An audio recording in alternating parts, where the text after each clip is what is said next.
surrounded with the favor of the Lord, always and forever.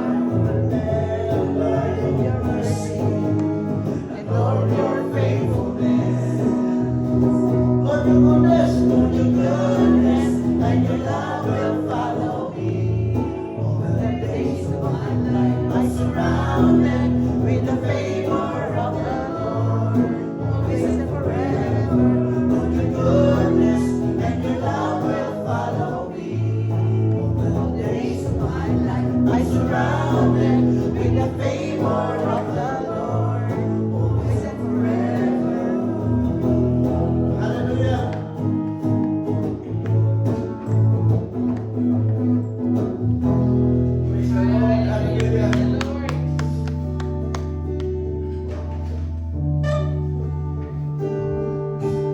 When the music fades, always slip away, and I simply come.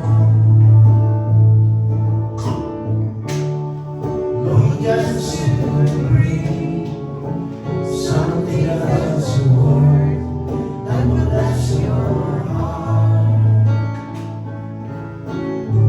I'll bring you more than a song, for a song in itself is not what you have required. You search much deeper within. You search much deeper within. For your great things appear. You're looking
worship fill the throne, and as we worship fill the throne, come Lord Jesus and take your place.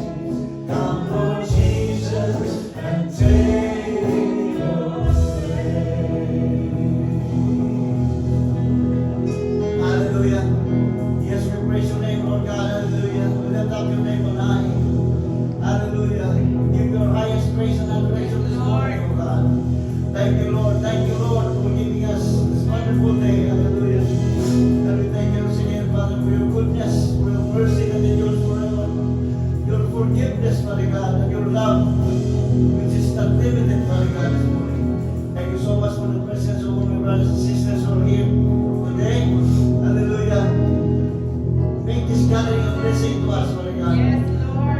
We lift up to you, our speaker this morning. Hallelujah. Make her your mouthpiece. Hallelujah. And every word that comes out from your mouth will be a blessing to us and will give to all of us.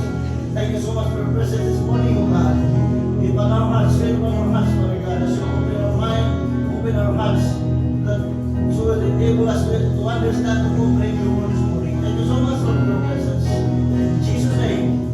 Amen. And amen. Thank you, Lord.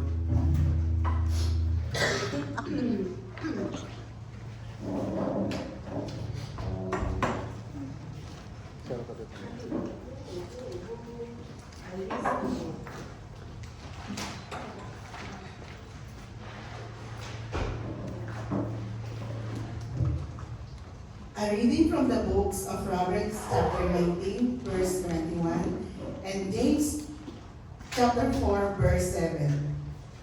Many are the plans in a person's heart, but it is the Lord's purpose that prevails. Submit yourself then to God, resist the devil, and he flee from you. My God bless the reading of his word.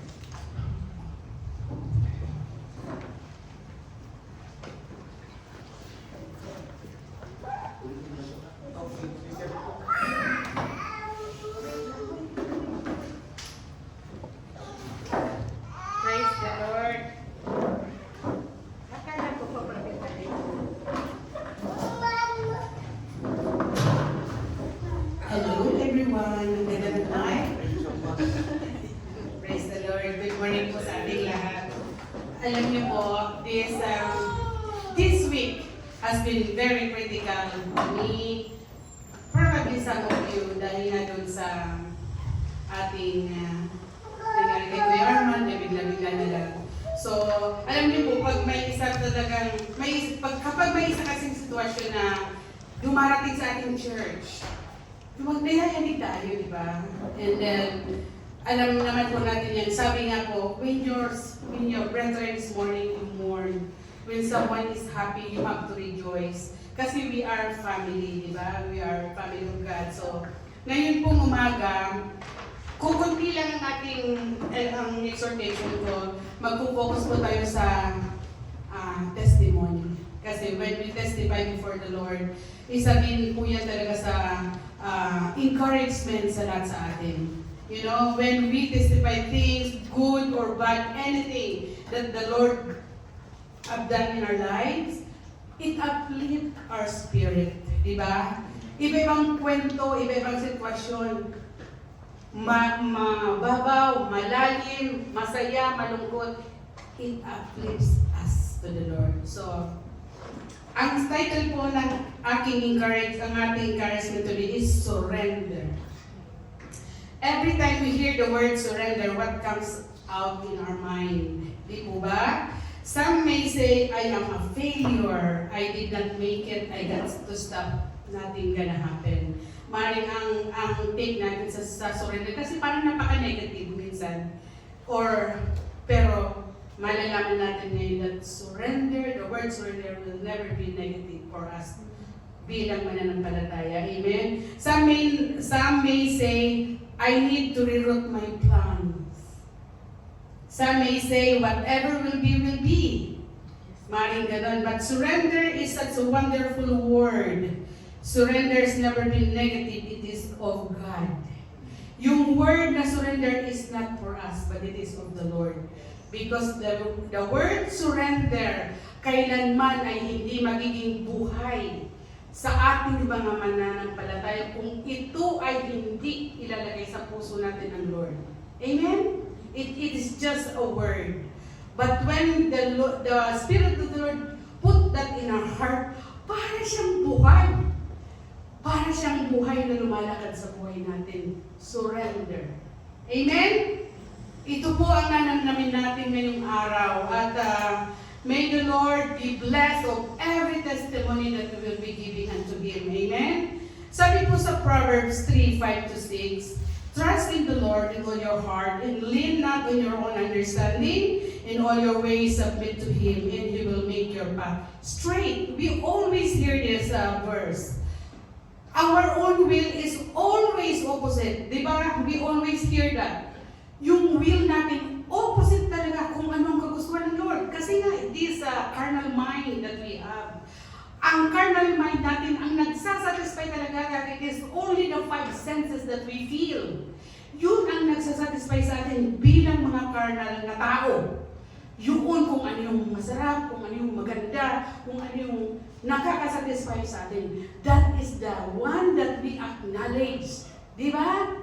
Opposite. Ang sabi nga ni Pastor, did you still remember this person that ang kagustuhan pala ng Lord is we suffer. Very negative kung hindi natin naiintindihan. Diba? Bakit ako magsasuffer? Bakit ako nabuhay kung magsasuffer ng mga suffering also is a wonderful, just like the surrender. Because when we overcome the suffering, oh God Almighty, hindi po ba? Okay.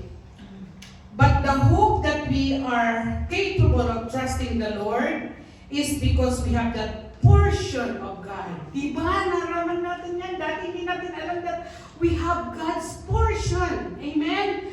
Mayroon tayong portion ng Panginoon. Kaya the trust is already possible for us. Amen? Kaya nasabi ng Biblia, the impossible sa mga tao is possible to God. Amen? Yung hindi natin maisip natin na paano tayo magta-trust is already possible because of the portion that we have with the Lord. Amen? Diba? We are created in the image of God. Therefore, we have His portion. Mayroon tayong parte ng Panginoon. Amen? James 4:7, submit yourself then to God versus the devil and he will flee from you. Alam niyo po itong verse na to, doon sa ating mga pinagdaanan na natutunan, ano ang, di ba napakaano nito, ang sinasabi dito palagi narinig natin, versus the devil. Ang sinasabi nito, ay, huwag kayong makisama kasi sa mga unbeliever. Kasi, di ba, maano kayo, ma-influence. But we never know that this devil is in us. Diba? Ngayon lang natin yan nalaman na ito palang parte natin talaga, the devil is there. Hallelujah. Diba? Noon lagi natin inaano, si Satanas, si ganito, ganito. Diba? All the outside forces, but we never realize that this devil is working, is in us talaga. Amen? Katulad nung Pastor? Katulad nung Antichrist na sinasabi, tinuturo ko yan. Antichrist is throwing out to other people or organization, but we never know that Antichrist is in us.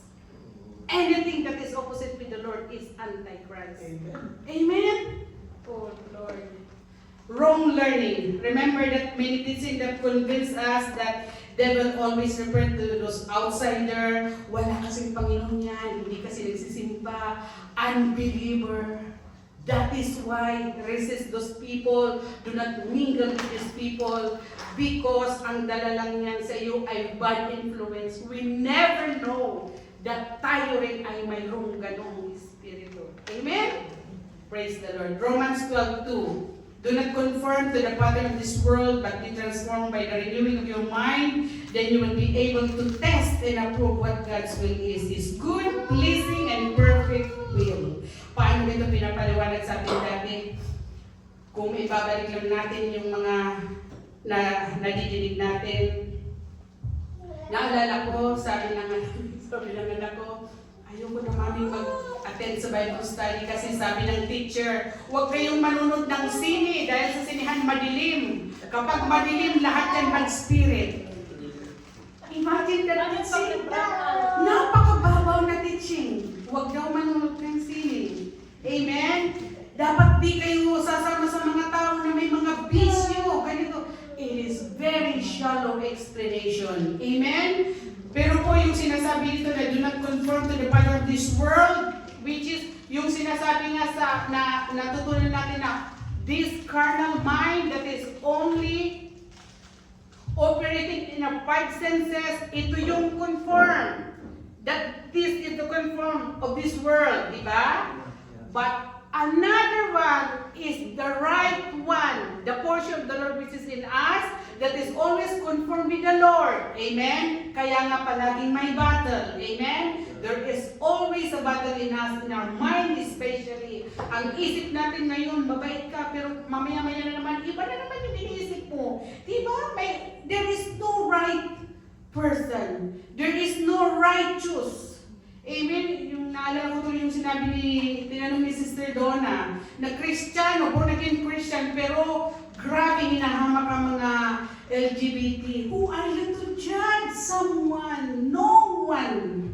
No one is, wala tayong karapatan na mag-judge. Diba? Pero sinisigaw niya yung Panginoon. Panginoon, binago ko ng Panginoon. Kung binago ko ng Panginoon, dapat yung makita sa'yo that you are lovable. Amen? Kasi si Lord tanggap lahat. Binabago lahat ng Lord. Sino ka? Binago ka nga, pero iba naman. Diba? So, ganyan po. Amen? Hallelujah. Tandaan po natin, pagdating sa, okay, ito pa po. 1 Peter, last na to. 1 Peter 5:7, cast all your anxiety on Him because He cares for you. Parang napaka-simple lang na basahin. Amen? Encouragement. But how do you go through every word that you have read in the Bible? Hindi lang siya nakasulat. Amen? Yung word sa Biblia, yung word, because word is Him alone. John 1:1, and then John 1:14, and the word became flesh. Yung word naging si Jesus. Kasi He was born in this world. Diba? Amen? Hindi lang siya nakasulat. Na-experience na po ba yung nagbabasa kayo ng Bible na parang hindi na siya letters, parang hindi na siya word, parang na siyang pumapasok sa katawan ninyo? I don't know kung na-experience na po yan. Nagbabasa kayo ng Bible, parang hindi na lang siya dito, parang pumapasok na sa kaluluwa mo at parang ka nang desire. I-desire po yan. And it's so wonderful feeling. Pag naka-experience po kayo ng ganyan na you are led by the Lord, na kapag nagbasa kayo, kasi dati pag nagbasa tayo, para lang siyang balita, di ba? It is just a knowledge na, ganito pala ganito. But when the Spirit of the Lord guides you, iba. Amen? Now, tandaan po, Proverbs 19:21. Ito po yung last. Many are the plans in the person's heart, but it is the Lord's purpose that prevails. Talaga naman, di ba? Ang dami natin plano. Sabi ko nga nag-usap kami ni Albert na nagre-reduce tayo, di ba? Kasi sila, Jotay, kababalik lang, nakapatayo ng bahay.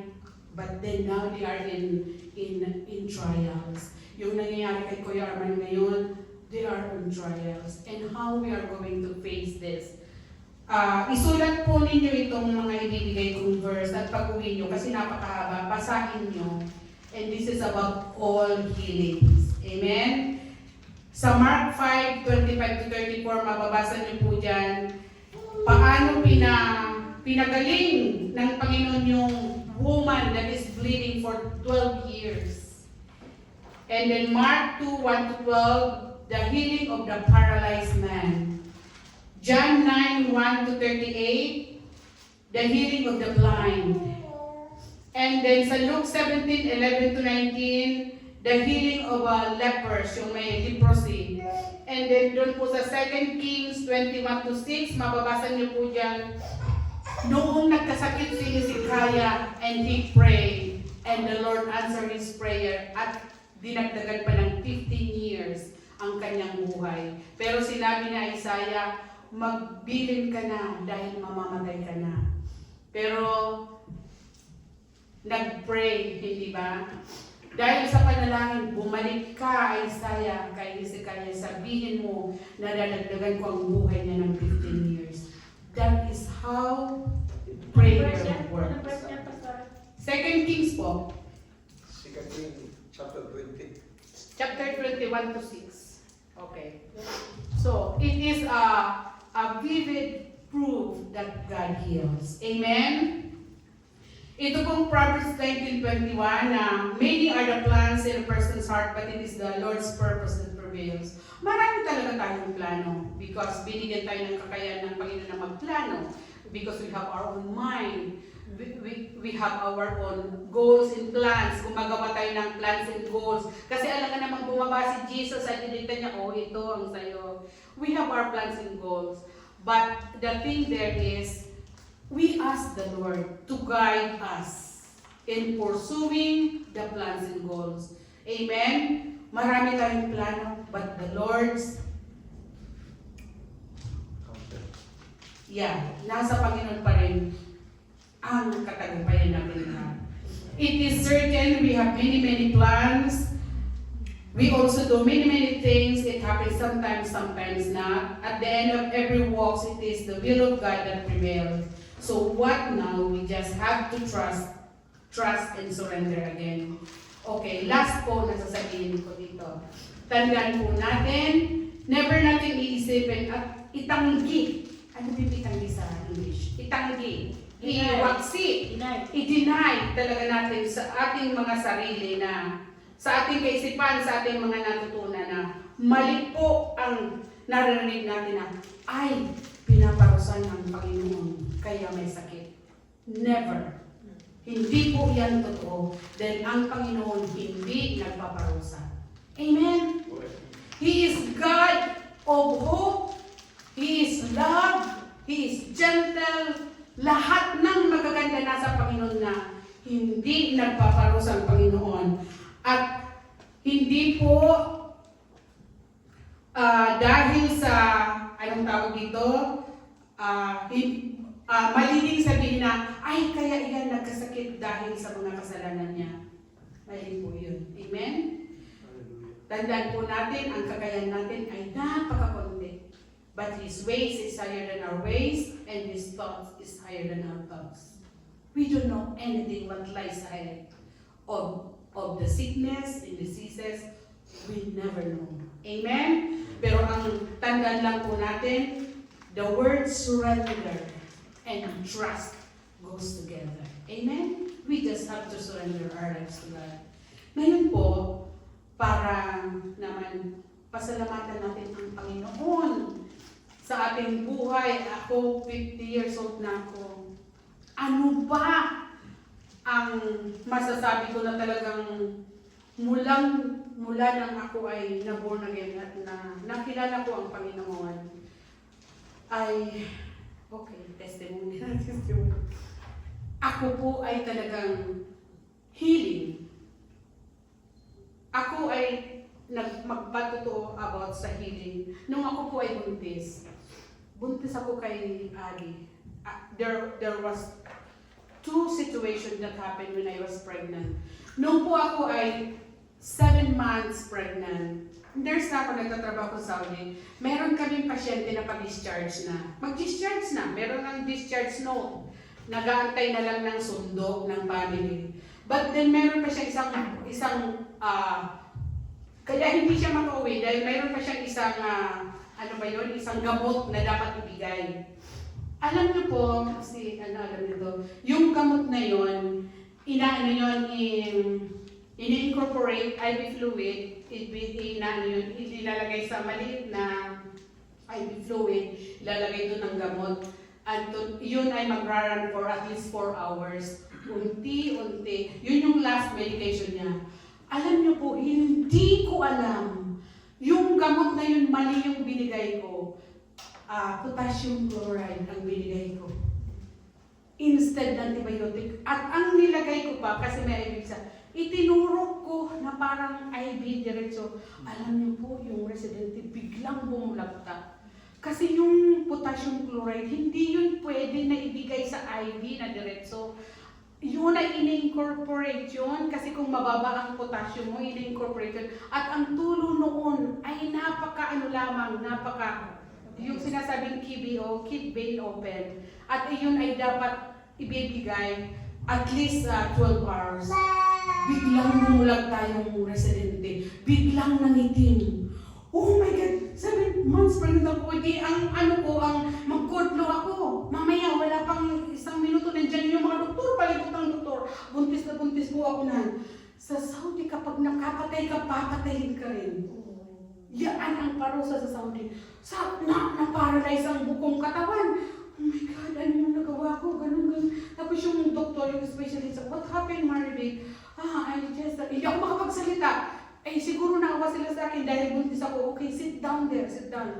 Alam niyo po din, yung presidente ay yung pasyente ay maitim. Bigla nilang yung Dinifib, yung pinakamalakas na dito, yung gagalanin. Alam niyo po, ang nananalangin ako, sabi ko, Lord, paano ako, Lord? Babatayin ako, paano yung anak ko? Yun lang nabanggit ko. Talagang frozen po ako. Lord, magmilagro ka, anong gagawin ko? Paano ako? Alam niyo po, pagkatong ganyan, yung reset, talagang flat na. Nabuhay po ang pasyente. Alam ko na yung nabigay kong gamot ay mali. Kasi yung effect ng gamot na yun is to stop the heartbeat. Alam niyo po yung binigay na gamot na bigay ko na gamot, isa yun sa gamot na binigay kay, sino yung naunang na lethal injection sa Pilipinas? Leo Echegaray. Potassium chloride, pampaptigil po yun ng tibok ng puso. Yun po ang testimony ko na talagang, oh my God, nabuhay. Nung inimbestigahan na po ako sa ospital, hindi ako makapagsalita, hindi ko rin masabi alam niyo po ang nag-roll out ng investigation, yung doktor ko, yung pinaka-doktor, ano ba ang ginagawa ng pasyente bago binigyan ng gamot. Sabi ko may kausap yung family, pinag-usapan nila kung anong oras siya, anong oras siya susunduin. Alam niyo ang sinabi ng doktor, that is yung excitement. Parang gano'n, excitement na uwi na siya, kaya na-excite siya. Yung nag-hyperventilate siya, kaya grabe po yun. Pero hindi nila alam, Pastor. Hindi nila alam, hindi ko rin sinabi, natakot ko, hindi ko rin masabi. Dahil pag sinabi ko yun, pero nabuhay po ang pasyente. Milagro, Pastor. Alam ko yung mali ko, milagro. Sabi ko sa Lord, papatayin nila ako, paano ako? Magmilagro ka, Lord, yun lang. First miracle yun. Napakabuti ng Lord. Patay sana ako. Second testimony ko ng healing, 8 months pala si Abby. Mag-duty po ako, bakit kaya nagnanam itong mga kamay ko? So, duman ako sa OPD kasi mag-check up ako. Ang BP ko is 190/120. Nabigla yung doktor ko, nakaya ko pa. Hindi na ako pinaglakad, wheelchair ako, diretso ako in-admit. Mamaya narinig ko, maraming doktor na pumupunta doon, yun pala tinawag para sa akin. Pinahiga ako, binigyan ako ng lahat ginawa sa akin. Hindi man sila nagsasalita, pero narinig ko na, nung chinek yung baby ko, walang fetal heartbeat. Talagang distress yung bata, wala. So, ang ginawa ng mga sinabi na sa akin na uukiran ka, ano ka kasi nag-fetal distress yung baby. Yun lang yung sinabi. Ako, okay lang ako ng okay. So nakahiga ako sa gabi, andito naman, may iba na namang mga espesyalista. Naririnig ko po ang sabi ng doktor, either the baby or the mother will die. Akala nila tulog ako, pero gising ako. Narinig ko, pagkarinig ko yun, oh God, alam niyo po pag nasa bingit ka pala ng kamatayan, wala kang magagawa, sasabihin mo na lang, Lord, bahala ka na. Bahala ka na, Lord. Yun ang sinasabi nating surrender. Wala ka, kumbaga, wala kang magagawa. Ano magagawa kung mamamatay ka na? You just have to surrender. Nilalagyan po ako ng catheter. Wala na ako talagang, yung aking kalooban po, Panginoon, nakilala na kita, bahala ka na sa akin. Kung anong kalooban mo, yun ang masunod. Pero ako nananalangin, Lord, sana ang baby ko or ako pareho kami makaligtas. Inoperahan ko ako yung may isa silang inalis dahil ipinasok ako ng 6 a.m. Inoperahan ako. Si Abby, hindi yan umiyak. Itim yan. Ay, grabe kaliit. Buhay si Abby, buhay ako. Yun po ang sinasabi ko na God is a miracle God. He will do any miracle. Kaya po yung surrender na yan, sa ka-trust na yan, kaagi. Kasama ko sa buhay hanggang ngayon. Kasama ko yan. Bulubalintong man ang buhay ko, masaya man, malungkot. Ang surrender sa ang trust ay kakambal na ng aking pananampalataya. Kasi po, totoo yun. Totoo ang Lord. Sa marriage life namin, maraming ups and down, pero nandito kami masaya. Kasi I always offer to the Lord. We always offer to the Lord ang aming buhay mag-asawa. Lord, here we are. Hindi man pala dasal ang asawa ko, pero ako talagang igapang ko talaga yan sa Lord. Iluhod. And thank God, we reach up this stage na masaya kami. Amen? Praise the Lord. Halika kuya, si Kuya Reyna, unahin natin kasi pag ganun tayo. Alam pala. Halika na kuya, mag-testimony ka na. This is the time. This is the time na masabi natin ang ating Diyos ay buhay sa ating mga buhay. Amen? Walang hihindi. To be continued, bro.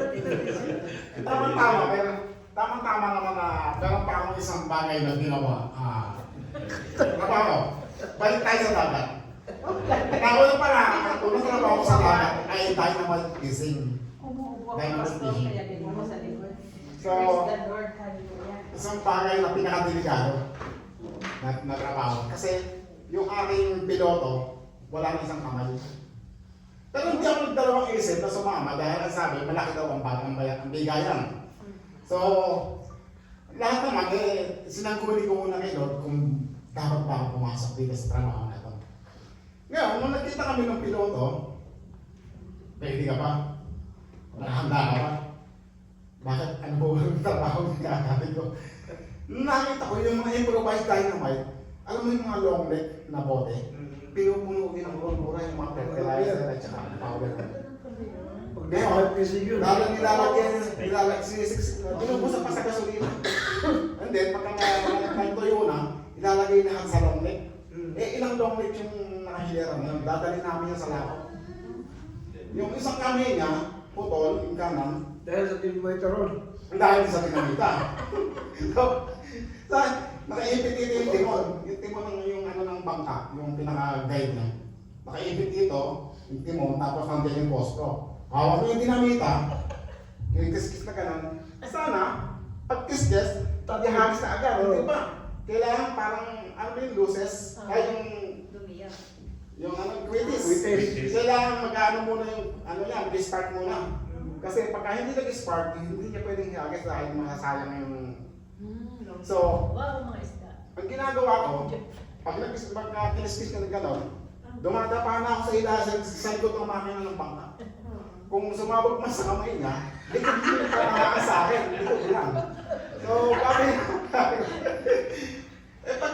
pag sumabog yung dinamita sa ilalim ng tubig, yung lalim na yun, isang poste ng tubig, yung inakot ng tubig. Isang poste. So, yung bangka namin sa ilalim parang binibiyak sa lakas ng impact ng sabog.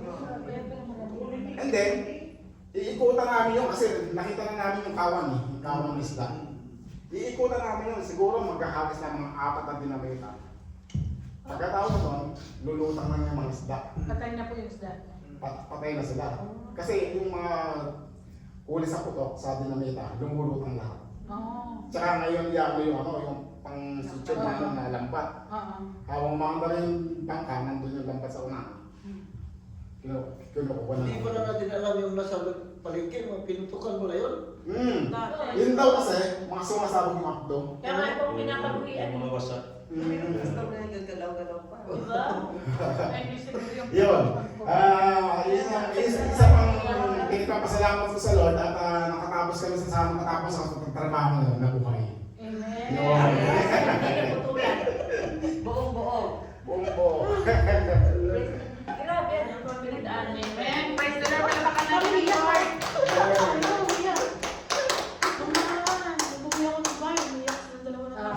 Sige po.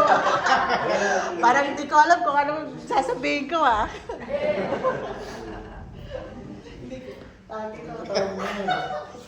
Ang dami kasi eh. Kumbaga pagkayaan mo eh. Ate, atin lang para... Ano ba gusto niyo? Tawag dito. Kaya pipilis. Ang dami. Tawag dito. Sige, usahan lang natin yung sa ano. Ito yung gusto ko talaga din pagkapasalamat eh. Tungkol sa work ko. Yan. Yung, umpisa natin sa Taiwan. Dako, ang layo. Okay lang, okay Ano sa Taiwan? Dahil ano, please. Sige, ang hirap na yun. Pumunta ako sa Taiwan kasi marami akong problema dahil may sakit yung anak ko. So, dala-dala ko yung tawag dito na kailangan ko magtrabaho dahil para sa anak kong may sakit. Ngayon, sa Taiwan, sobra yung, ko yung hirap ng trabaho. Kumbaga, meron akong 10 tao ata sa bahay, may tindahan sa baba, tapos magbubukas ka ng tindahan ng 5 o'clock. Kumbaga, sobra talaga yung trabaho. 2 matanda yung alagaan mo, 2 bata. Kasi ako tawag dito, galing ako sa hirap, kaya ko yun. Tsaka meron akong dinadala na tawag dito, kailangan ko ng pera para isend sa family ko. Yun lang ang purpose ko. Kahit na yung, lagi ako nasa doktor noon, nadala ako ng dahil ang sakit-sakit ng likod ko. Yun, tawag dito. Pero talagang, God is so good. Talagang, kahit na ganun yung hirap mo, binibigyan ka pa rin ng, sinasend ka sa kanya ng someone pa na mag-ano sa'yo. Yung isang amo ko na siya yung sister-in-law ng mga amo ko, talagang napakabait sa akin. Kumbaga, naiintindihan ako. Kumbaga, siya nagbibigay sa akin ng pang-load, binibigyan ako ng pera, para ba yung mahigsan yung mga hirap ko. Yun, talagang sobra-sobra yung hirap ko talaga doon sa Taiwan. Tapos, napaka-imposible na makarating ako ng Canada. Dahil sa iso-share ka talaga natin. Dahil tawag dito, napakarami kong utang, milyon na yung utang ko sa Pilipinas dahil may heart disease yung anak ko. Tapos, wala akong pampunta dito sa Canada. Pero, ang kapal ng mukha ko talaga, nag-send ako ng resume doon sa best friend ko. Tapos, lagi kong sinasabi sa mga kaibigan ko, God will provide. Talagang pinanindigan ko yun, God will provide. Sabi niya, paano ka makarating sa Canada ng, tawag dito, pangalan nito, wala kang pera. Pero talagang nangyari talaga. Kasi kapupunta lang ng kapatid ko sa Saudi, pumiram ako sa kanya ng pera. Pinahiram niya ako, kaya talagang binibigyan ni Lord yung talaga na makapunta ka ng Canada. So, nakarating ako ng Canada. Yung una kong, tawag dito, yung una kong employer, 3 bata yung alaga ko. Live-in ako, tawag dito. Akala ko, ang swerte-swerte ko kasi sa dami ng trabaho ko sa Canada, sa Taiwan, dito, maglilinis lang ako. FedEx lang yun, tsaka yung mag-aalaga ka ng bata. Kaya ko yun kasi sobra yung hirap ko dito eh. Parang, ang swerte ko talagang yun pala, hindi pala ako swerte kasi yung ibang mga tawag dito, Nani. yung ibang mga nani, hindi sila ginagawa yung ibang ginagawa ko. Talaga kasi talagang, Nani ka lang, nani. talagang, Yeah. sila eh, 2 PSW, hanggang gabi ako nag-aano sa batang maliit. Talagang wala yung overtime. Walang Tawag dito, Ano talaga. Tapos wala akong, ano nun, day off. Kasi, ano yun nasa brain group, walang bus. So, talagang nag-stay na, alam yun, nag-stay in ka sa loob ng bahay na hindi ka lumalabas. For 3 years, nagawa ko yun. Tapos talagang yung amo ko pa, wala silang pagkain. Ako yung bumibili ng pagkain, minsan sa kanila, pinagluluto ko galing sa pera ko. Which, sabi ko nga kasi, ako nga yung tao na what you do to others is what you do to God. Kumbaga, ganun ako kaya wala sa akin yun. Basta ang kailangan ko, may pambili ako, may pansend ako sa Pilipinas. Kahit na maliit lang yung sweldo mo, I think $9 ata per ano nun nung una na yun. Tapos, umalis ako sa kanya, pumunta naman ako sa nag-alaga ko ng matanda. Sabi ko, wow! At gumaga ang galing trabaho mo. Kasi isang matanda na lang ang alaga mo. Pero hindi pa rin. Kasi, hindi, tawag dito, naawa.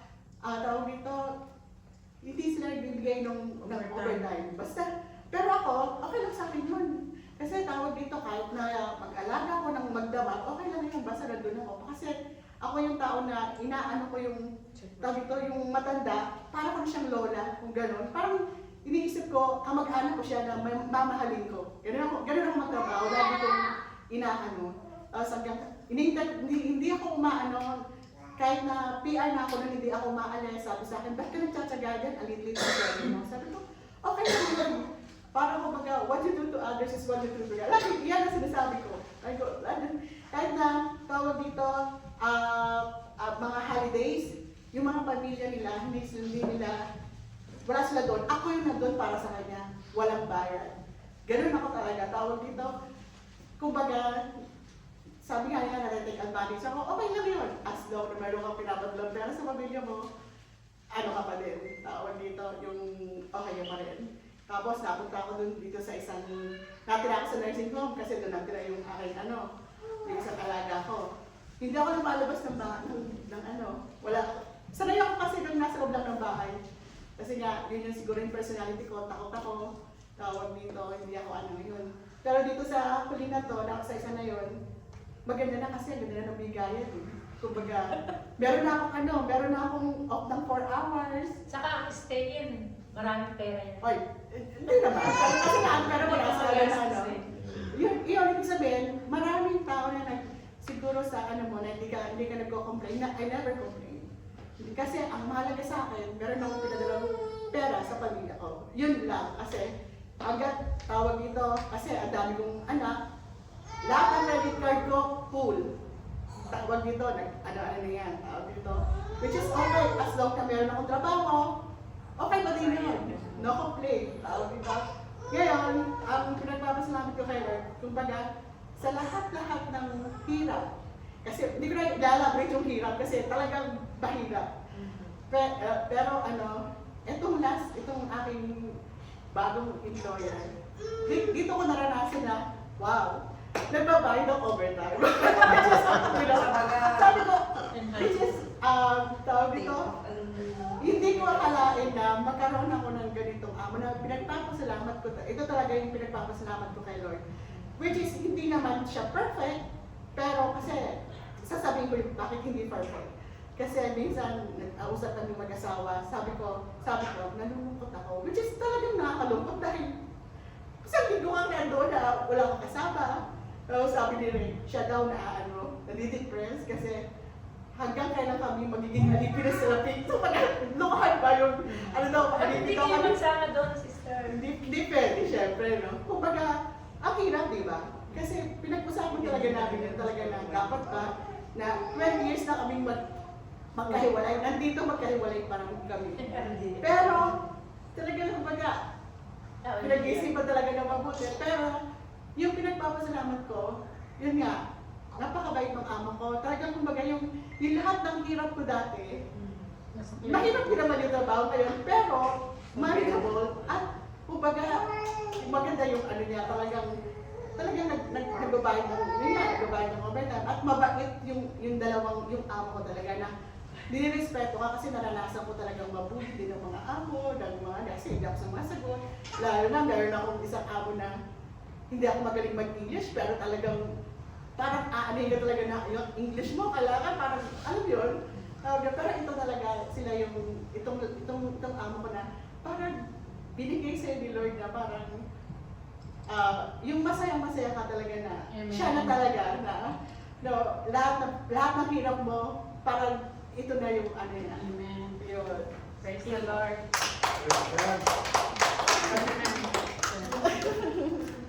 Ikaw naman, Sister Rob.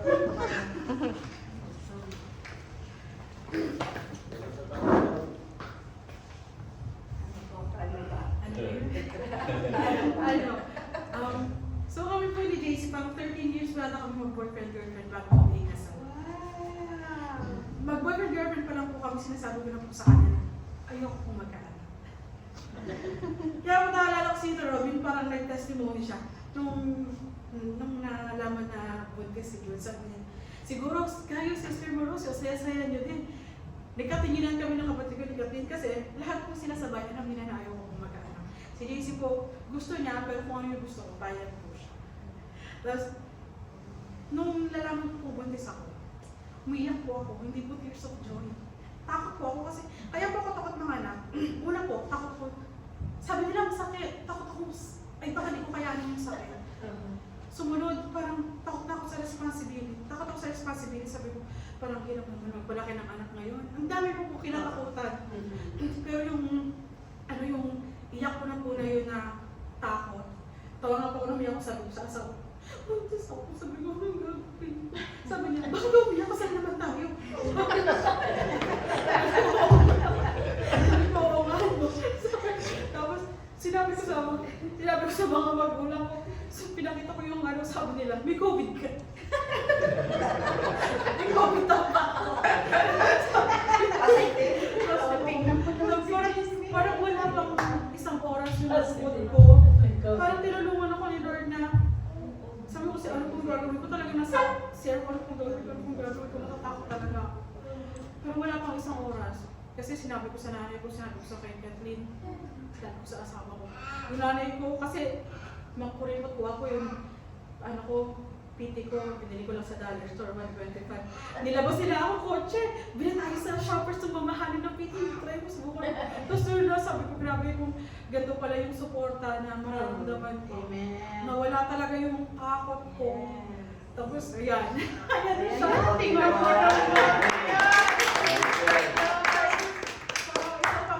Isa pang pinagpapasalamat ko na dumating si Jace kasi si Jace nung wala pa si Jace, sabi kasi ni Pastor, parang kung yung isang tao hindi na pumunta sa church, parang hindi ikaw yung pipilit, gagawa yung paraan ng Lord para pumunta. Ayan yung dahilan kung bakit nag-church yung asawa.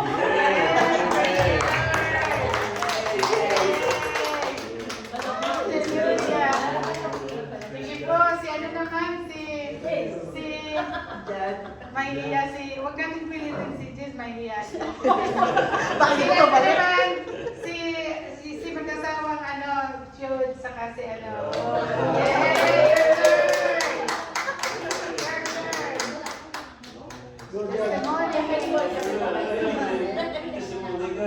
One of you.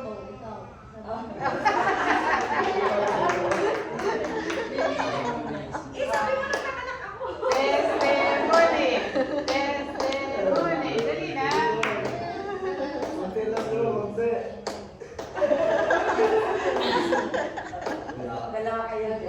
Yay! Praise the Lord. Dalawa kayo, Dalawa kayo, dali. Sabay kayo. Sabi siguro ni Jan, sana hindi ako nag-church. Minsan. Mga testimony ay nakatulog. Praise the Lord. Nakatulog testimony.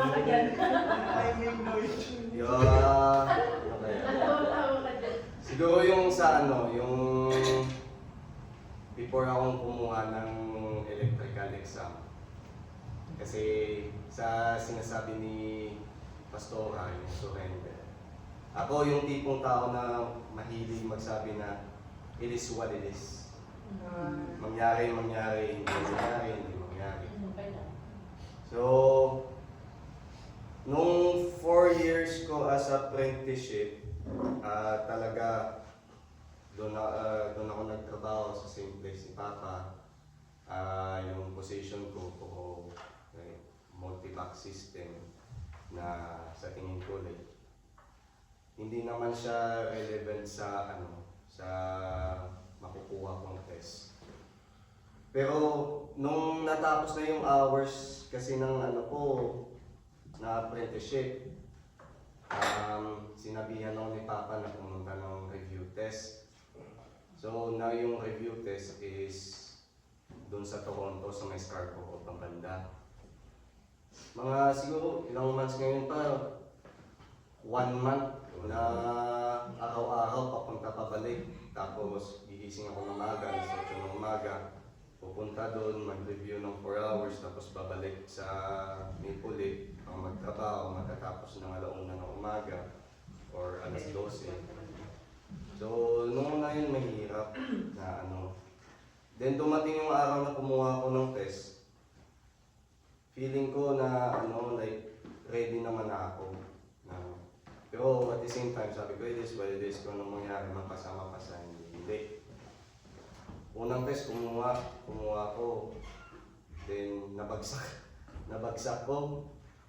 Then, kaya sabi ko, sige, kung bagsak.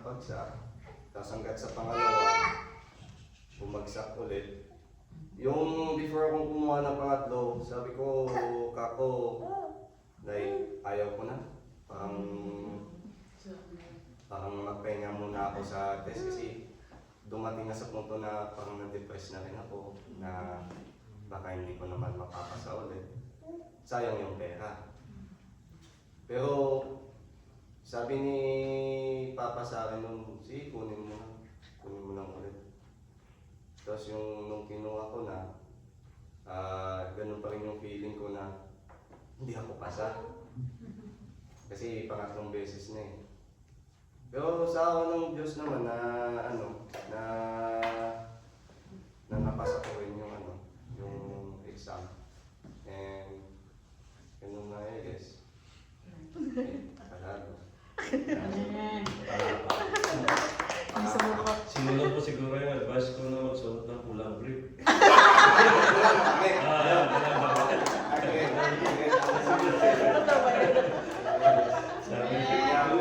Sinunod po ng aga na nakapasa. Ikaw, Jude.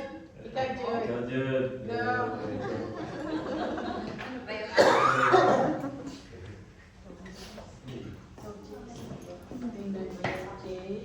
So, sa akin naman po is that dati, since nasa Toronto ako before, nag-work po ako sa hospital ng 4 years. Tapos nung time na ikakasal na kami ni John, sabi ko, paano yun? Iiwanan ko yung trabaho ko dito. Sabi ko ganyan. So after, kinasal ko kami ng mga July. Tapos after po ng kasal, syempre na-pressure na din po ako kasi sabi ko, maganda na yung trabaho ko dito, maganda yung pay, pero alangan naman na kasal na kami ng asawa, tapos magse-separate kami kasi yung work ko nasa Toronto, tapos siya nasa Hamilton. Sabi ko, pangit naman, bagong kasal, alangan naman na dito lang ako magstay, sabi ko. So, nag-decide po kami na mag-quit na lang ako sa work. Pero that time, since yung duration po ng buwan namin, hindi masyadong na-plan. Kasi before that, nag-try naman po ako mag-apply, pero since medyo mahirap din maghanap ng work and all, so dumating na sa punto na kinasal na kami. Tapos until now, sabi ko, paano nilipat ako? Wala naman akong trabaho doon. So sabi ko, sige, bahala na. Ikaw na bahala, Lord, sabi ko. So nag-quit po ako ng work ng mga August after ng kasal. So pumunta po ako dito sa Hamilton. Wala po akong work. So sabi ko, ako na pa naman yung tipo ng tao na hindi sanay ng hindi nagtatrabaho. So sabi ko, paano yun? Wala pa akong work until now. So nasa bahay lang ako, sabi ko. Pero at the same time, handle lang ng resume, ganyan. So, after 2 months po, may na-receive akong call. So, kaso nga lang, medyo disappointed ng konti kasi sabi ko, paano ba yan? Mas maliit naman kaysa yung sa dati kong So sabi ko ganyan. Pero sabi ko, okay lang yan, trabaho pa rin yan. So, kailangan mag-start somewhere at least.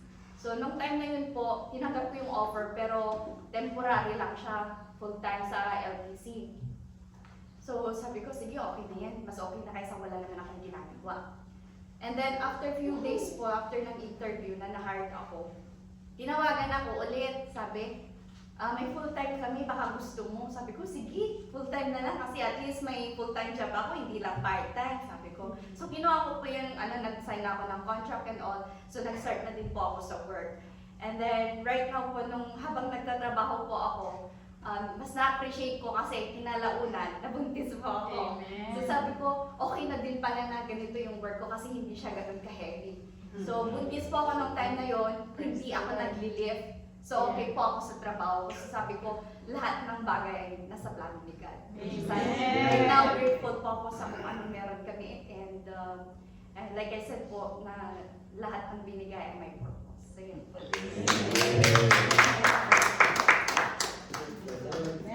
Yan. Mahuli yung mahuli yung mga pangmalakasan. Yung mga side, ano muna side? Ako na lang sunod, at kayo Actually, ako wala akong mag-live. Kasi I don't know, I'm still too young para magsabi ng mga adventure. Pero kanina, habang nag-Uber kami, kasi si Papa late, nag-work siya ng morning shift. Yung Uber niya, nasakyan namin, suki na pala siya doon. So naalala niya si Papa, tapos usap-usap sila about sa sabi niya, dati daw, ang ganda-ganda ng buhay niya, kahit siya lang mag-isa nagtatrabaho. Kayang-kaya daw yung buhay. Ngayon daw yung tatay niya, yung anak niya, sila daw, ang hirap-hirap daw ng buhay. So sabi ko sa'yo, na-realize na like, hindi talaga isolated yung lahat talaga may problema. Yes. Kasi, I don't know, I feel like yung nare-realize ko lang na divine intervention every time is pag walang-wala kami, nagkakameron kami bigla. Like, I don't know, before pa to, nasa apartment pa kami noon, as in walang trabaho si mama noon. Tapos wala kami pambayad ng renta, biglang tumawag yung cousin ko sa Nova Scotia, nanalo pa siya ng loto. Tapos binigyan kami ng 5K para lang, tapos may pambayad kami ng renta. Lately din, December, walang-wala talaga kami noon. Kahit overdraft, hindi kayang ma-shoulder yung mga bills. Tapos sabi ko, may bahala talaga, sa'yo na talaga, Lord. Ikaw na bahala, kung may NSF, dadating din naman yung pera. Tapos, the day before na kukuha yung mga bills, biglang natanggap ni Papa yung EI niya, nakapagbigay siya sa akin, which is like enough para lang hindi magkaroon ng another fee ba, para gastos, ang laki kayo ng NSF fee. So sabi ko talaga, there's always a divine intervention. Financially man yan, lahat talaga at lahat. Yun lang pinagsasalamat ko sa Lord. Amen.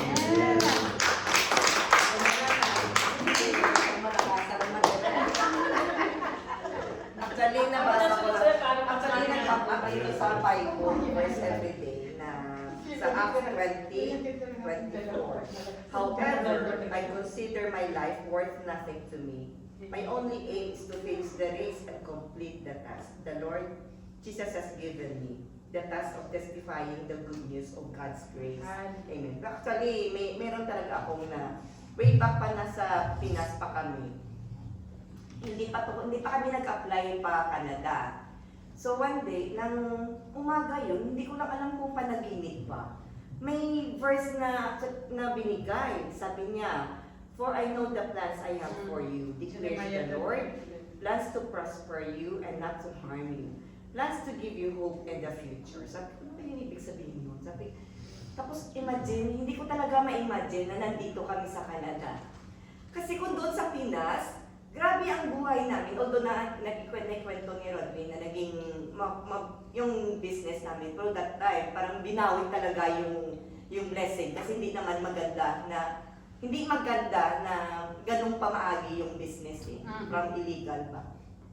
Tapos yung buhay namin, yung buhay mo bro, sabi mo, wala pa yan sa hindi liit na dinaanan namin. Mas sobra-sobra pa. Kung sa parang tsunami, parang grabe yung problema namin talaga. So praise the Lord na kung sa kinuha niya kami doon sa sitwasyon na gano'n. Grabe, pinagdaanan namin, as in everyday away, yung business namin, grabe hard up sa pera, basta grabe talaga. So, ayun, kung minsan sinasabi ko kay Rodin, hindi ko talaga ma-imagine na nandito tayo. Kinuha ka ng Panginoon. Kukunin ko kayo dyan, ilagay ko kayo sa mabuting kalagayan. Kaya po minsan, pag magpito ako kay Rodin, praise the Lord talaga yung kabutihan niya sa buhay natin. Kinuha niya tayo doon. So araw-araw, magpasalamat talaga tayo sa Panginoon. So yun lang po.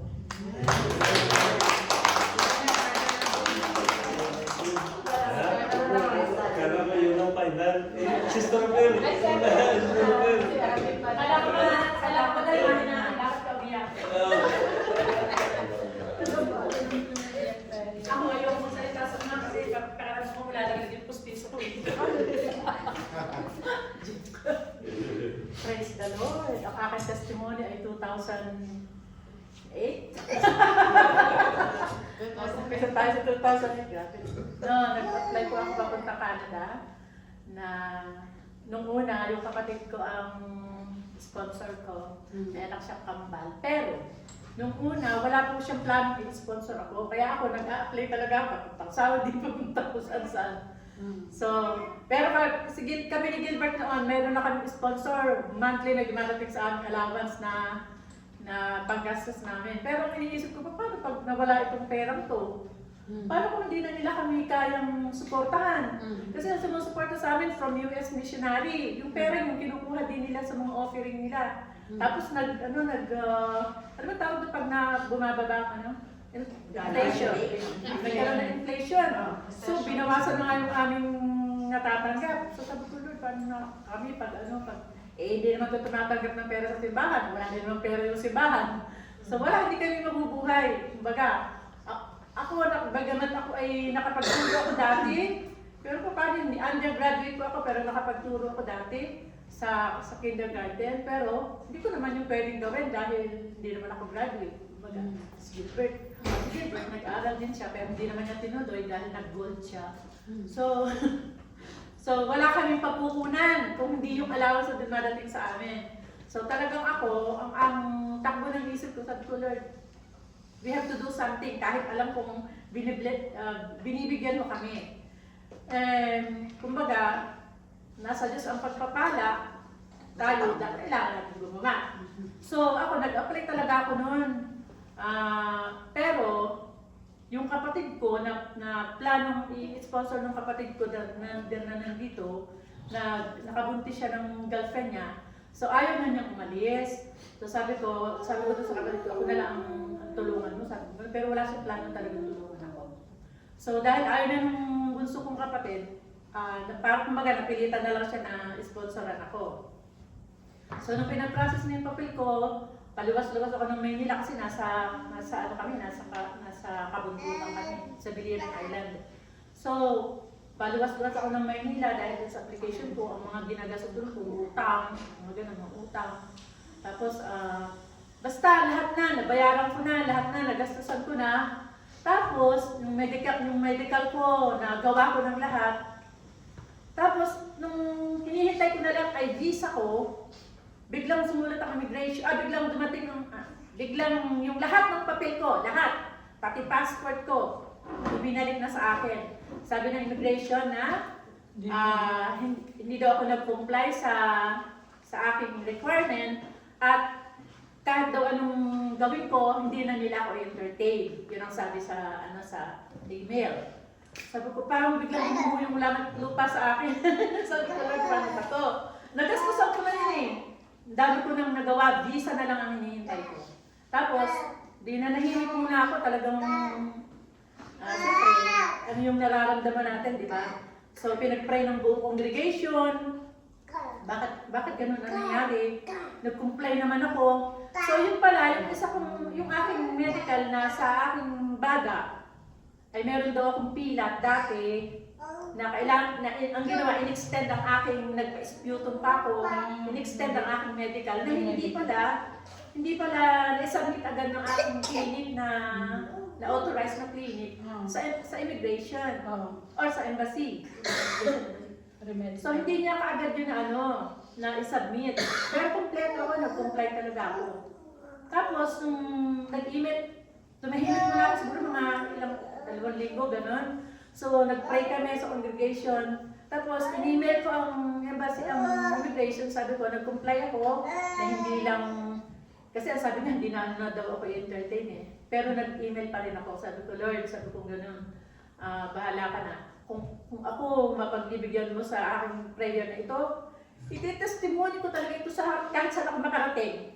Na ito ay gumawa ng paraan para ako makaalis at papunta Canada. So nung nag-email ako, yung kapatid ko tumawag din sa kanila na kailangan na niya ako, gano'n, yung hindi siya makapagtrabaho dahil yung anak niyang kambal, gano'n. Tapos at the same time, nag-email din ako. After ilang days lang, mga 3 days siguro, nag-email ulit ang immigration sa akin at ipinabalik ang aking passport at tinatakan ng visa. So yun ang aking isang greatest siguro ng Panginoon sa aking prayers na in 7 years nadala ko ang family ko, nadala ng Panginoon ang family ko dito at dito na kami nakatira. Although marami nga kaming mga pero at least yung buhay mo dito sa Canada at buhay sa Pilipinas, kung kami nandoon, siguro yung mga anak ko naghahakot ng buhangin sa dagat, papunta sa uso doon yun, yung hakaputin mo yung buhangin sa dagat, tapos anin mo kasi may mga bumibili ng buhangin, may mga bumibili ng bato, ganun. Yun ang ginagawa ng anak ko noon nung parang mga sideline nila, pag gusto nila ng pera, ganun ginagawa nila. So yun, nakuha kami ng Panginoon doon sa sitwasyon namin na yun, hindi na kami ngayon umaasa sa mga bigay-bigay na although bigay yun ng Panginoon, yun ay ng Panginoon. Pero nagpapasalamat ako sa Panginoon sa lahat ng bagay na yun. At ngayon, kahit ganito yung buhay namin, lagi sabi nga ni Jan, minsan walang-wala, pero masaya pa rin. Hindi mo kang joy sa puso mo, hindi yun nawawala, hindi yun maalis.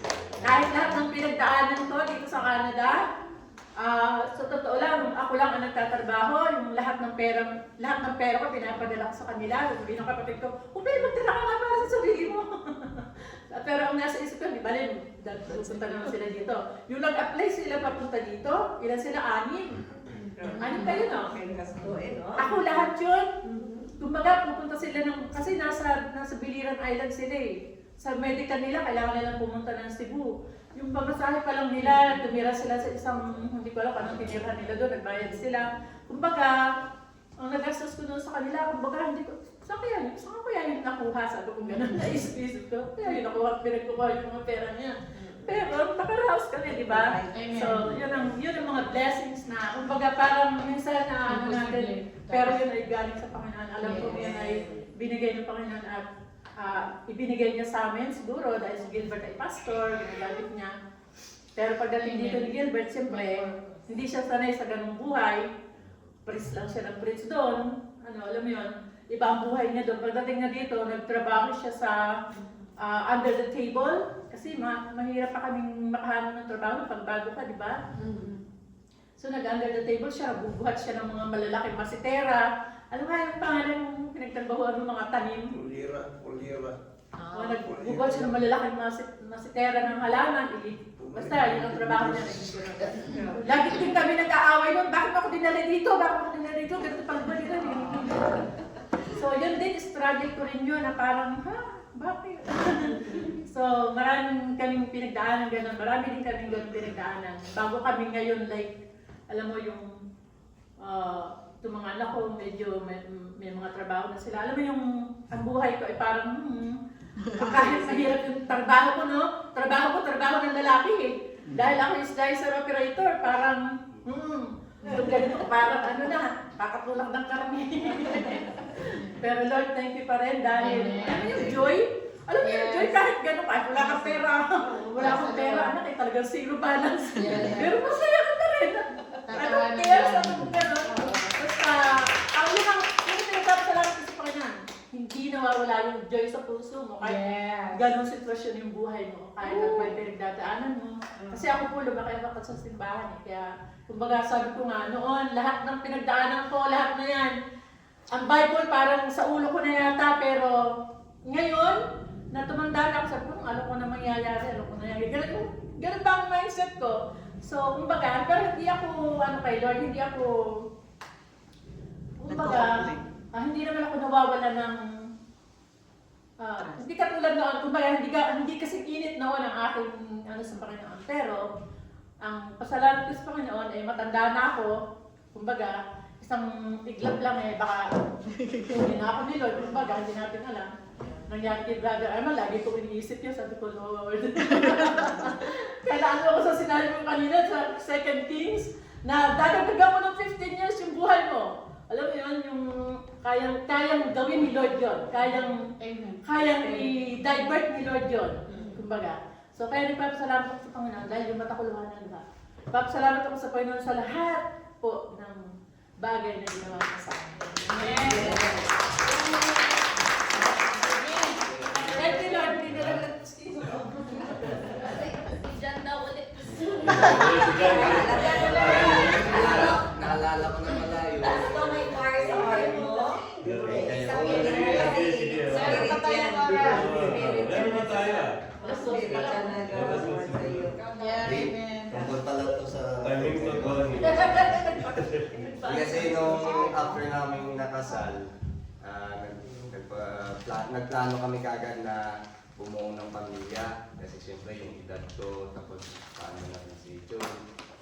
So, nasa Calgary kami, doon sa honeymoon namin. Subok kami. Doon kami nagsimulang sumubok hanggang sa October man, no? October. So, August hanggang October nagtatry kami. Pero wala talaga. Wala talagang result na So, doon namin nag-aalala na wala pa kami problema ako or si Jude din. Then, yun pala, yung dahilan na sa tingin ko na hindi yun pinayagan ni Lord. Kasi, mga dati pa, yung plano namin is dapat either tugma sa birthday niya, birth month niya, or sa birth month ko. Oo. Saka namin nalaman na nung November, saan nga ako doon nga galing ni? Nag-work ako nun, or fishing. Nag-fishing kami ng isa kong katrabaho si Kuya Rex. Kasi mahilig kami yung fishing saan kami umaabot papunta ng Oshawa or doon sa Blue Mountain. Habang pauwi kami, na-open up ni Kuya Rex na may plano kami magkapamilya. Doon na-open up ko rin sa kanya, sabi ko, Kuya, ilang beses na nga kami nagsusubok, wala talaga Tapos, sabi niya sa akin, huwag mo kasing isipin. Like, hayaan mo lang mangyari. Huwag mo planuhin. Kasi pag hindi mo isipin, dadating yan. Sabi ko, naman. Then, nung pagka-uwi ko na yun, same day ba yun Same day. Pagka-uwi ko yun, nagpe-prep ako na taguin yung mga fishing rod ko, yung mga gamit ko. Then, saka nagsabi si Jude, buntis daw siya. So yun, nung una ayaw ko pang maniwala, tapos pinulit niya pangalawang beses, positive. Tapos pangatlong beses, positive. Kaya alam, totoo talaga. 4 na beses. Apat na beses namin pinay kasi ayaw ko talaga maniwala na buntis siya. Tapos, yun, after nung nalaman namin na buntis siya, nung nagpa-check up kami, nalaman ko na kung ano yung niya, due date. Tapos which is July, doon ko na-realize. Ay, kaya pala nung August hanggang October, tinatry namin, kaya pala ay wala pang result. Oo, no right time. Kaya yun, like, nagpasalamat ako kay Lord na hindi lang sa binigyan niya kami ng pinakamagandang blessing, pero binigay niya yung gusto ko na either sa birth month ni mami niya or sa birth month ko. Nag-aaral lang ako, yung pala, nasa plano. Sige na, Lolo, Rodwin. Eh, inano ako, magaling ako magpatulog. Yes. Sige, hindi na ako. Kamalakasan. Hindi. Ito katulad ni Bro Ray, continuation din ng mga nangyayari sa buhay, di ba? Oo. Kasi nung nakaraang gabi ata yun, napag-usapan namin, apat ata kami doon sa basement, yung nangyari sa amin ni Jan. Sabi niya, itistimony mo kaya pa yung nangyari sa atin. Katingina na ni Jo, dahil na-testimony ko na rin. Hindi mo pala alam ko eh. Alam mo ba, hindi namin yung pinost. Sabi, huwag mo yung i-post, baka makita ng ayaw namin yung gano'n, kaya sabi ko, huwag mo i-post yan ha. Sabi ko gano'n. Sabi namin yung kasi na ano kami. Siyempre, alam mo na, ayaw namin ng Sabi ko, Sagot kasing baen. Sabi ko na, paano niya si John na pero sabi ko nga sa inyo, sabi ko, di ba, unexpected, iba kasi pag nararamdaman mo ang sakit na una, hindi mo naranasan dati. Kasi si Jan hindi talaga yan sasama lang yan ang loob niya sa akin, pero kung lang yan, mag-ano lang yan, lalayo lang yan, tapos magsisimangot na. Pero yung sigawan ka, hindi. Kasi naalala ko dati, kasi ako, ilang beses ko na sinabi sa inyo na I'm not a good person. I'm not a good father. For me, I'm not a good father, I'm not a good person. Kasi may experience ako sa nanay ko eh. Hanggang ngayon, naalala ko nang sinigawan ako ni Jan. Kasi dati, nagkaroon kami ng konfrontasyon ng nanay ko dati. Alam mo anong ginawa ko? Dahil yung sa pera. Dahil sa pera. Hinagis ko yung pera sa harap ng nanay ko. Tapos hindi umimik ang nanay ko. So, nagpabalik-balik yun sa akin. Hindi ko alam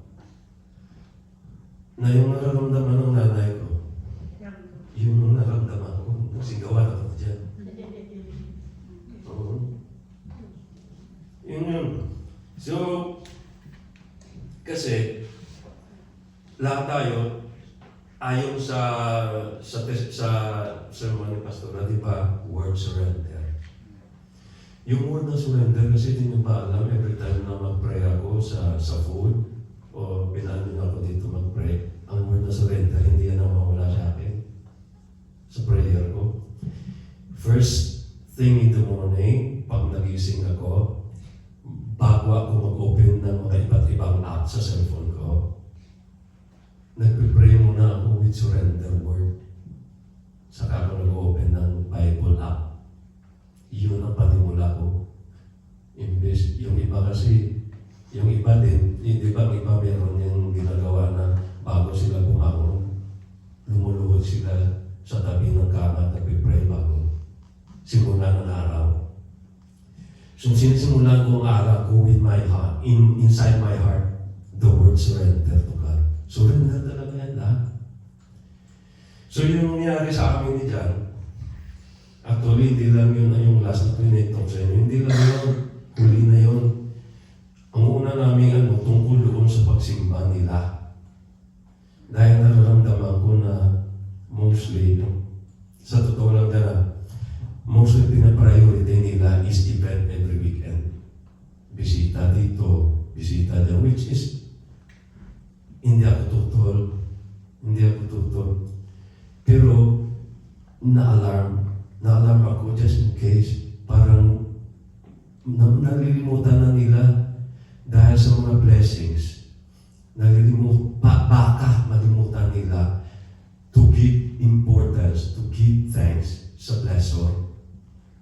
Diba? Yun ang purpose ko kasi alam mo dyan, umiiyak dito si mama niyo kanina, hindi hamak ang sacrifices namin. Hindi niyo alam hanggang ngayon. Sabi ko nga sa mga kapatid ko, may mga sikreto kami na mga kapatid ko lang ang may alam. Whatever happens to us in the future, sila magsasabi sa inyo. I don't want to tell you. I don't want to tell Ati. They will be the one to tell you. Kaya sabi dito ni Joe kanina, yung mga experiences natin iba't ibang level. Ang level ng sacrifices namin mag-asawa hanggang ngayon, nakikita nyo lang na blessed kami is because I surrender everything to God. Pero emotionally, deep inside, yung mga naranasan namin ni Joe, andito pa rin. Sabi nga nila, you can forgive, but nobody can forget. Kasi nakalagay sa Bible, you can forgive, but forgetting, so my experience, that of God is still there. Andiyan yan. Pero kung minsan nalilimutan natin ang sakit, di ba? Minsan, maalala natin yung mga nangyari sa buhay natin, ang mga masasakit, tatawanan na lang natin. It's because God says, forgive. You cannot forget. You will just forgive everything. Kung ano na nangyari, forgive the person, forgive the instances and everything. Kaya nga, yung nangyari sa akin dyan, sabi ko, lahat ito may purpose. Yes. May purpose ito. Bakit ako sinigawan ng anak ko? It's because of the stress sa trabaho. Stress na maaga pag gumising, punta ng trabaho. Stress na ini-explode siya sa trabaho. Masakit sa akin yun. Makikita ko ang anak ko, isa kaming trabaho, ini-exploit ang anak ko. Masakit, bilang naman. So hindi nararamdaman ni John that time na ang lahat ng mga sinasabi ko is according to my experience. Gusto ko hindi na maranasan yung mga naranasan kong exploitation, yung pang-aapi, yung pag-i-small ng kapwa. I want him to get up from that experience. Hindi niya experience. Pero alam niyo ba, kung minsan bumubulong ang Panginoon through my heart na hayaan mo ma-experience niya. That's the way He can be strong. He will be strong. Dahil sa mga trials na ano. Pero bilang parent kasi ayaw natin eh. Ayaw natin maranasan yung mga bigat at sakit na naramdaman natin. Ayaw natin maranasan yung anak natin. Pero hindi maintindihan kung minsan ng anak natin, di ba? Na iniiwas natin sila sa ganyang sitwasyon. So nangyari sa akin, dahil sa nangyari, yung last na nangyari, bumuo sa isip ko, nandun pa kami sa, papunta kami that time ng sinigawan ako ni Jan. Ayaw niya na makinig. Talaga, ang sigaw ni Jan talaga, over the limit. Sinasabi ko sa pakinggan mo ako over the phone habang nagdadrive kami. Ayaw niya na marinig. Ayaw na sigaw. Yung sigaw na parang luluwa na talaga yung kaluluwa. No? Masakit. Pero that time, hindi ako, sinabi ko sa kanya, from now on, I don't want to get involved sa mga desisyon. Hayaan kita. Pero deep inside my heart, hindi ko magagawa to. Pabayaan ko anak ko. Hindi ko magagawa. Pero that time, dahil sa sama ng loob, kumain kami ni Joe sa God's Grain. Ayun, kumakain. Wala akong gana, walang lasa yung konji. Yung konji. Ipaborito ko yung seafood konji. Walang lasa. Hanggang sa umuwi kami. Oo, grabe yung effect talaga. Pag uwi namin, wala na sila. Oo, wala na. Pati daw, chinik ni Joe, yung mga gamit ni Christopher, wala na. Oo. Pero hindi ko alam yun, nag-check siya. Pero alam ko na umalis sila dahil nakikita ko camera. Cellphone ko. So that time, nang uwi kami that time, linggo, mababa, pasensya na. So itong nangyari, nag-desisyon ako. Gusto kong umalis sa Maple Leaf. hindi dahil na hindi ko gusto ang place, dahil ayaw ko makita siya na ini-exploit siya. Hindi ko gusto na makita siya na ginagamit lang siya para sa pakinabang ng iba. Nag-apply ako sa Ford that without thinking about what's the result. Nag-apply ako, bahala. Kasi tinigil ko na kasi ang apply for how many years because every time I apply for a certain job, natatanggap talaga ako. So, I will just end up na i-refuse kong offer. So, nasisira ang credibility. Hindi na ako makapag-apply ulit. So, that time, Linggo, nag-apply ako. Nung Tuesday, nagkaroon ako ng notice na mag-ano ako ng exam Thursday, pumunta ako sa exam site sa Ford. Alam mo ba kung ilan kami nakukuha ng mga electrician? More than 50. More than 50 kami nag-apply sa isang posisyon. Electrician. At nakakatakot yung mga kumukuha ng isa kasi mga bata pa. Tapos ang usapan nila is about their experiences, about sa mga kung anong alam nila. They are very intelligent when it comes to sa usapan. Sabi ko, mabibiyay lang ito. So, isa pa late ako, stress ako that time, because sa traffic ako, na-late pa ako. So, nang pumasok ako sa room, ginagano ng HR ang pangalan ko na sticker, sabi na, where's Rod Mendoza? Where's Rod Mendoza? Timing, papasok ko, nandun ako. Kasi yung ilalagay dito sa nameplate. So doon na ako sa gilid, dalawa kami ng isang Indian din na matanda na. Sabi ko, are you also an electrician? Yeah. So you're going to get the exam as well? Sabi ko, no. Yeah. So, nag-exam kami. Ang exam, more than 200 questions about robotics. Robotics talaga lahat kasi mga robots din doon. So,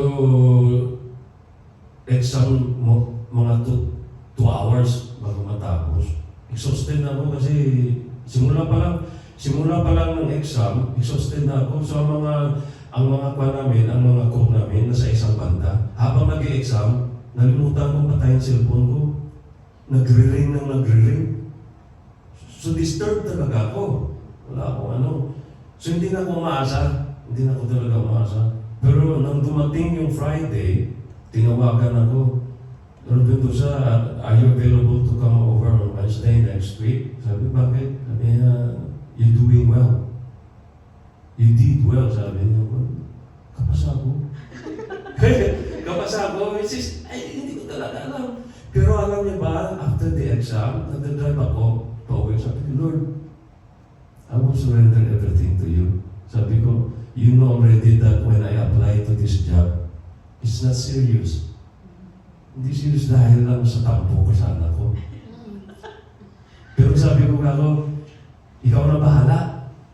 I will surrender everything to you. Kasi ikaw naman ang mahawak ng buhay ko. Simula nang i-surrender ko lahat sa'yo, pati pamilya ko. So yun ang nangyari. Ngayon, nakapasa ako. Nung dumating kami, 3 lang kami nakapasa. So more than 15 applicants. 3. Kasama yung matanda na Indiano sa tabi ko. Na tahimik din. Imagine that. Sabi ko, andito ka rin. Sabi niya, tinawagan din ako to take the interview. Ang interview po, alam niyo ba kung ano nangyari? Mas mahirap pa sa exam. 1 hour, 2 experienced trade supervisor and manager mag-interview sa iyo, definition of terms. Oh my goodness. I-define mo, hindi multiple choice. Yeah, di ba? Pero habang before ako nag-enter sa room, nag-pray talaga ako. Sabi ko, Lord, ikaw naman bahala. Surrender ko built-in sa iyo. Sabi ko ako, surrender ko pa rin sa iyo. Ikaw na bahala. Pero awa ng Panginoon, binigyan niya ako ng talino at saka bunganga para makapag-answer. Answer, pero nagtatataka ako kung saan ang galing yung mga sagot ko. Talaga. Kasi mga definition of terms, hindi ko na experience yung mga wordings nila dati. So nang pagkatapos ng interview, the same feeling pa rin. Sabi ko, ay, wala na. Pero the next 2 days, tinawagan ako ulit ng HR. Sabi niya, we will forward to your email offer of employment. Doon ako na patingnan ko yung it's your purpose. Kung ano nangyari sa amin ng anak ko, So, alis ka na po sa Maple. alis na. So, it ended up na tinanggap ko yung offer because ang pinosting nilang pay na per hour different doon sa offer, mas more pa. Tapos weekend off. May weekend off na. Yung weekend off, Sunday siya lang, every Saturday and Sunday. So, you know how good the Lord is? Di ba? Kung minsan masasabi mo, Panginoon, bakit nagkaganito kami ng pamilya ko? May purpose. May purpose. May purpose talaga kung bakit gano'n. Because close na ang mind ko na mag-retire na ako sa may kulit. Yeah. Tapos i-continue ko yung business ko. Tapos may plano ako kung anong gagawin ko before mag-retire. Pero it's not our plan. It's God's plan. Amen. Sabi nga dyan sa Proverbs, di ba? Kanina, it's God's plan. Kung ano ang plano mo, your plan will not prevail. Also God is weighing out kung anong purpose mo with your plan. Kasi if your plan is not to be a good person or not to a good purpose, we will not give it to you. Yeah, we will not give it to you. So kaya nga, yung mga problema natin, if you will surrender it to the Lord, may mga, sabi nga ni Bro dyan, may mga divine intervention sa Panginoon. Amen. Yung, Yes. huwag tayong magproblema kasi lalo na pera, ginagamit niya ng kaaway para magkaroon tayo ng tampo. Para ma-depress tayo. Mga problema natin sa work, Yeah, totoo. ginagawa niya, ginagamit niya ng kaaway para mapalayo ka sa Panginoon. Especially, once dumating ang blessing sa atin, sunod-sunod, alam niyo ba, bigay yan ng Panginoon, pero gagamitin niya ng kaaway para ilayo tayo. Minsan. Di ba? Yun ano ko kina dyan eh, yung sa mga anak ko. Lahat na mga hinihingi na, hindi niyo ba, sabi ko, hindi niyo ba na-realize na lahat ng hinihingi natin, bigay ng bigay ng Panginoon. Pero be careful. Gagamitin niya ng kaaway para mapalayo tayo, malunod tayo sa tuwa. At malimutan natin ang Panginoon. Di ba? Yun nga, ito, ewan ko kung may oras pa ako. May isa akong testimony. Nung nasa Navy ako, military na ito, Pastor. Bago kami mag-start ng training sa Navy, di ba, Pastor, pinapamumpa tayo? Yan. Sabi ng commanding officer namin, pagkatapos ng sumpa ninyo, paglapag ng kamay ninyo, diretso sa bulsa. Kasi yung sinusuot namin, binigay yung bago kami mag-enter sa room. Pinapasuot kami ng uniform. So, we'll never know kung anong nangyayari. So, tapos namin yung panumpa, sinuot namin commanding officer. Sumpa, isinuot namin yung kamay namin sa bulsa. Kinuha, may sobre. 3,000 that time, 1989. Malaki na yung Pastor, 3,000. Panimula. Oo. Sabi, palakpak kami lahat. Ayan. Sabi ng commanding officer, enjoy that. Sabi niya, yan yung binigay sa magiging servisyo ninyo, sa panunumpan ninyo. To surrender, sa pag-surrender niyo ng sarili ninyo sa anong tawag dito, sa service. So ngayon, tuwang-tuwa kami. Pero sabi ng commanding officer, but tomorrow, be prepared. Yes, be prepared. Alam niyo ba, 6 na buwan nagsakripisyo kami, training. without proper food. Sa 6 months, ang kinakain namin, alam niyo ba ano? Tangkong. Kangkong sa itlog. Imagine mo na nung training yun. Kangkong, itlog, jogging. Jogging sa umaga, jogging sa tanghali. Jogging sa gabi. Pag gabi, gigisingin ka pa sa gitna ng gabi, parusahan ka ng mga seniors. Diba ba sabi na yun yung training? Pero alam niyo ba ang resulta ng training? It didn't keep us weak. The result of it, pagkatapos ng training namin, sumali kami sa 20K run from Rojas Boulevard to Cavite.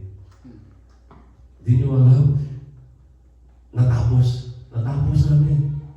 Natapos namin tadhana ng Navy. Kaya nga tawag namin ang tawag ng mga taga Cavite sa labas ng camp namin, tawag sa amin, Philippine Kangkong. Kasi alam nila, kangkong talaga kinakain namin. Kangkong talaga yun. Walang sustansya. Kangkong sa kakanin, itlog. Yun na paulit-ulit yan for 6 months na training. Inano ko ito na kwento kasi yun ang nangyayari sa buhay natin. Once na isinurrender natin ang sarili natin sa Panginoon, tinanong pa natin na isurrender natin, magkakaroon talaga tayo ng trials. Di ba? Hindi lang basta-basta trials sa buhay natin. Talaga matindi ang trials. Pero, hindi yun para sa ikakawik natin. Para yun sa ikaka-stronger natin bilang tao, bilang pamilya. So, ang advice ko, ang glory kasi, at the end na yan, sabi nga sa pelikula, no guts, no glory. Di ba? Yun ang kwan. Kaya sa amin ni Job, sa talaga, hindi naman sa pagmamalaki, sa dinanas naming hirap ni Job, we are getting stronger and stronger. Pero alam namin, in the future, may mga pagsubok pa. Kaya hindi kami bumibitaw. Kahit anong blessings ibigay ng Panginoon sa amin, hindi kami bumibitaw ni Job. Dahil alam namin yung iyong kaaway, naghahanap lang ng maliit na butas para sirain ang isang tao. So the only thing na makaguard sa atin, saka makapagligtas sa atin, saka makapag-get away that mga plano ng kaaway, is always to be with God. Surrender everything to God, especially mga anak natin. Ngayon, magkakaroon ng mga anak natin na kanilang pamilya. We have to be careful too. We have to continue giving them advices na yung maliliit pa ng mga bata nila. Kailangan i-guide talaga nila yan through Christ. Kasi yun ang magagawa natin. Hindi natin mababantayan ang mga anak natin. Hindi natin mababantayan araw-araw, oras-oras. Hindi. Pero Panginoon nandiyan sa kanila. Sa buhay nila. Yun po ang testimony ko. Marami pa sana pero matagal next na naman. To be continued. Okay? Hindi na ang testimony ko. Hindi na, Pastor? Ay, hindi na, Pastor. Okay, praise the Lord. Pwede ako lumakan. Alam niyo yung pagpunta namin dito sa Canada, yung lagi kami nag-aaway ni Gilbert nung kasi sabi niya, bakit pa kami dinala dito? Bakit pa kami dinala dito? Year na yun na daw siya. Alam mo ba, the next year, na-operahan siya open heart surgery. Kasi kung sa Pilipinas siya doon, patay na siya. Wala na siya. Kasi kami ang bahay namin doon, nasa liblib na lugar, nasa Biliran Island kami. Kailangan namin pumunta ng Tacloban or Cebu para lang magkaroon ng gamutan. Kailangan niyang itakbo ng ospital. Pumunta kami, nagpa-check up kami ng gabi. The next day, inoperahan siya. Ini-schedule agad yung operasyon kasi mamamatay siya. So kung sa biliran yun, patay na siya. So yun isang pagpapala ng Panginoon na dinala kami dito. Praise the Lord. So sige po, pray ng Panginoon sa lahat ng ating mga testimony. So ang gagawin po natin ngayon, magpipray tayo. Si Pastor magpipray. As we all know na yung family ni Sister Jotay humihingi ng panalangin sa atin. Kung ano man ang gusto ng Panginoon, di po ba? Prayer of healing para sa ating lahat din. Let us ask the Lord na strengthen tayo Bahala na si Pastor mag-pray. Let us all stand and let us hold our hands together. Mag-ikot po tayo dito habang si Ate Opel ay kumakanta. Pangungunahan tayo ni Pastor sa ating panalangin. And yeah, praise the Lord, praise the Lord.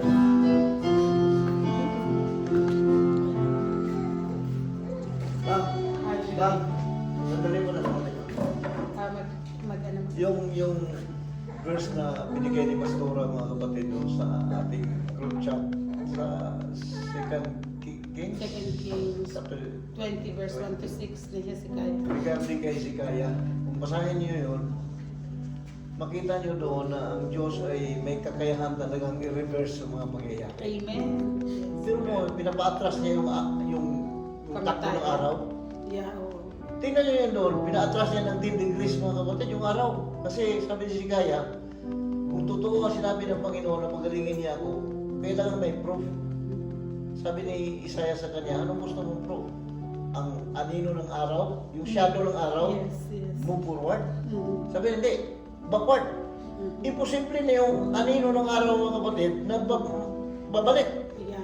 Pero yun ang hiniling ni Hezekiah para patunayan niya na ang Diyos talaga ay tumutugon ng mga panalangin. Amen. Amen.